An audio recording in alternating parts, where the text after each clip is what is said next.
Hi guys, good morning. So magluto ta guys sa atong sago. Ato ni siya, kay magluto ko landang. So ato sa nilutoon ang sago.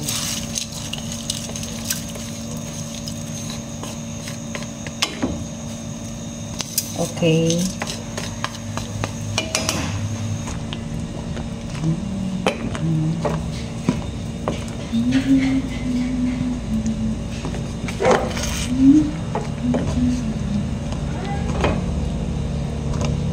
Bigyan ako sa kuan ginataang bilo-bilo. Tapos ang akong lubi na ice na ni siya.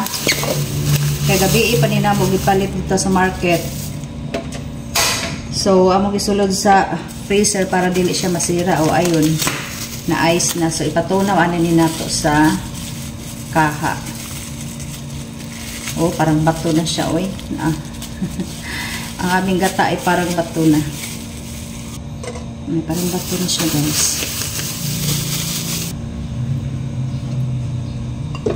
Yan. So, mamaya-maya maglagay tayo ng water.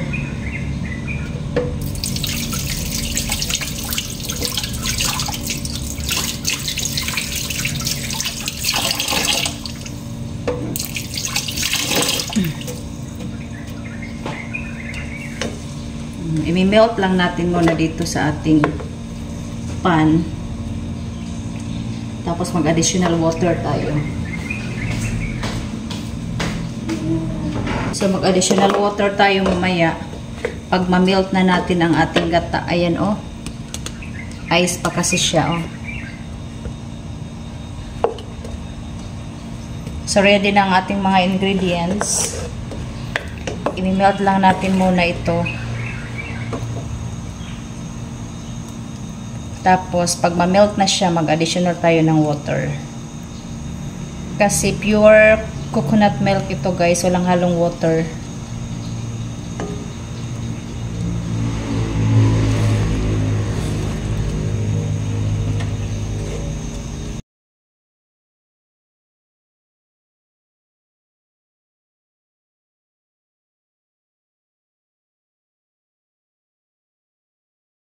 So, mag-add tayo ng water. Ayan.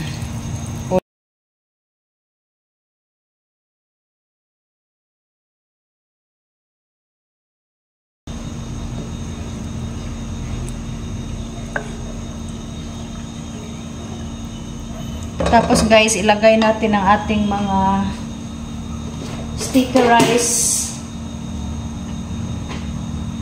Ating sticky rice. Lagay natin.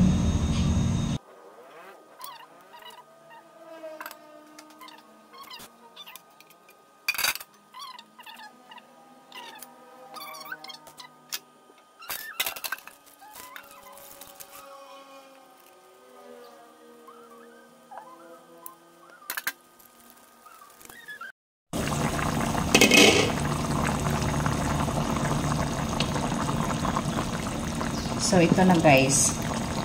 Ni-float na ang ating malagkit rice. So, pag mulutaw na ni siyang ating malagkit rice, so, ibig sabihin, pwede na ano natin ang ating kamote. No, i-additional na natin ating kamote. So, maglagay na tayo ng kamote.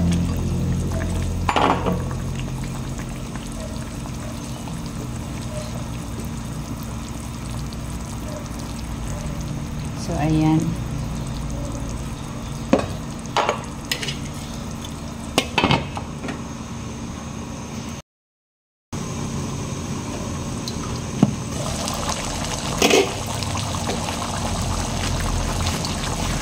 Bay. Kuan ni ra gud sa akong gatang o kanang kukumama be. Taplian ay ko bayaran tara ka unya.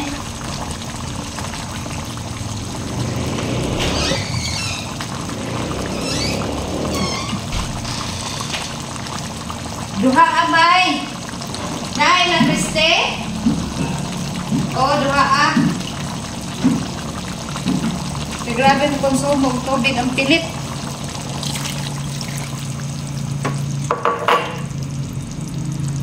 So nag-add ta og tubig diri guys kay atong pilit. So ngayon mag-add tayo ng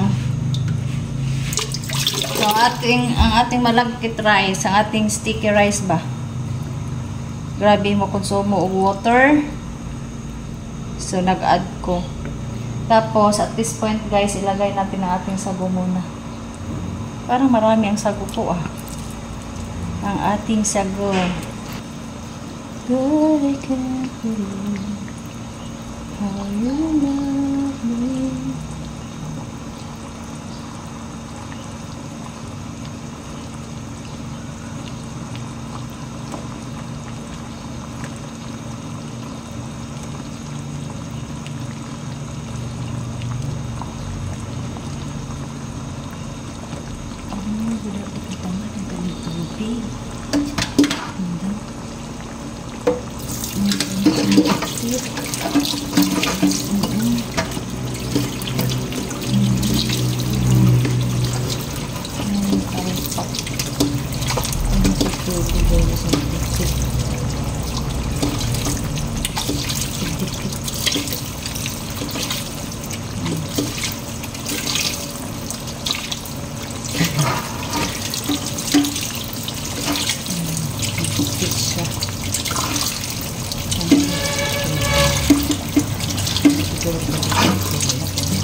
Tapioca.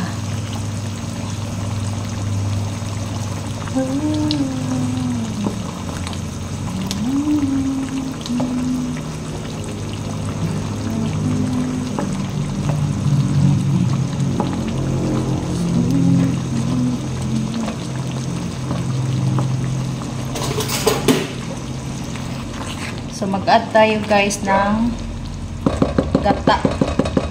Kaya parang kuan siya. Parang kulang ang gata ko kaya ang aking kuan, ang aking malagkit rice. Grabe sa konsumo. Ayan. So dalawang kukumama ang ating ilagay. O yan guys, super creamy na ito guys. Okay.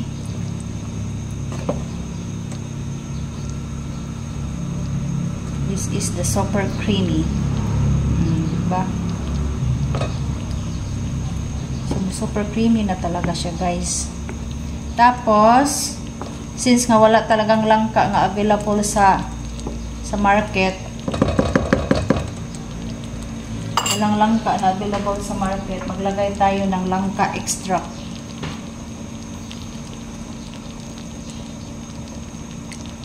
Wala kasing langka doon, oy. So, lagyan lang natin ng langka extract. O, diba? Nag-colorful na siya. Food color kasi yun, guys. Na langka extract.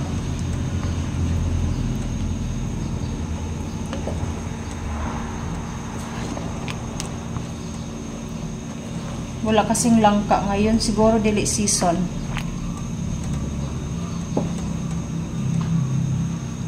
And then, for additional, maglagay tayo. Ilagay na natin ang ating banana. Naku, muntik ko na makalimutan.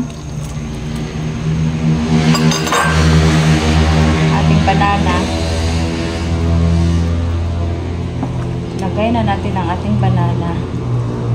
And then, guys, maglagay tayo ng cream condensed OB flavor. O, diba? Kasi walang food color na violet na OB flavor. Naghanap ako doon sa grocery. So, wala sila naubusan. So, bumili na lang ako ng condensed milk na OB flavor.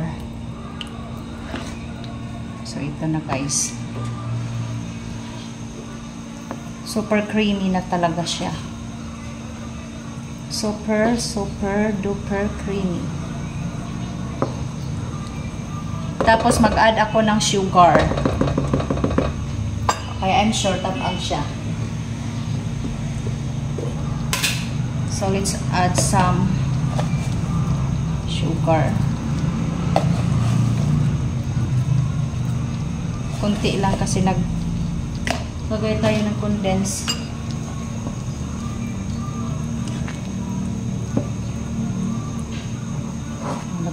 Nagngaw-ngaw na ang pandesal, guys. Every morning kasi yan nagngaw-ngaw dyan. Nagngaw-ngaw dyan sa labas. O di ba, guys? Super creamy na siya, guys. Ayan. Super creamy na ang ating landang. Sa Bisaya ni siya landang. Landang, binignit, I don't know. Ayan. Ato lang siyang kuraw-kurawo, no, kay para kuan. Ato siyang kuraw-kurawon, guys, kay para di siya mudikit. Actually, di man talaga siya mudikit kay mukpan man siya. Non-sticky pan. Kuraw-kurawon lang anay nato siya. Ganahan po ukay-ukay, oy. Masarap talaga ito, guys, pag may langka siya. Kaso lang 2 days na talaga akong hanap ng langka. Wala talagang available doon sa market. Siguro dili season. So, ayan, very creamy talaga siya. Okay, atong tilawan kung sakto na ba siya sa tamis.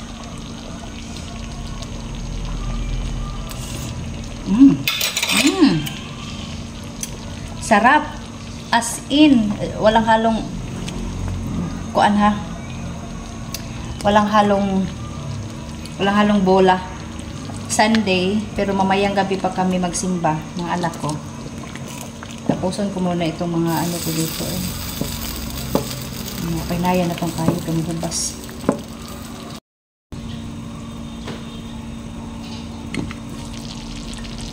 So, ayan na, guys.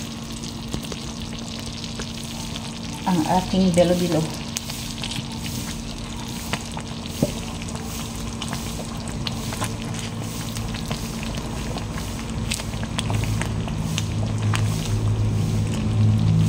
Luto ng ating ginataan. Ayan na, guys, naluto ng ating ginataan. Sarap.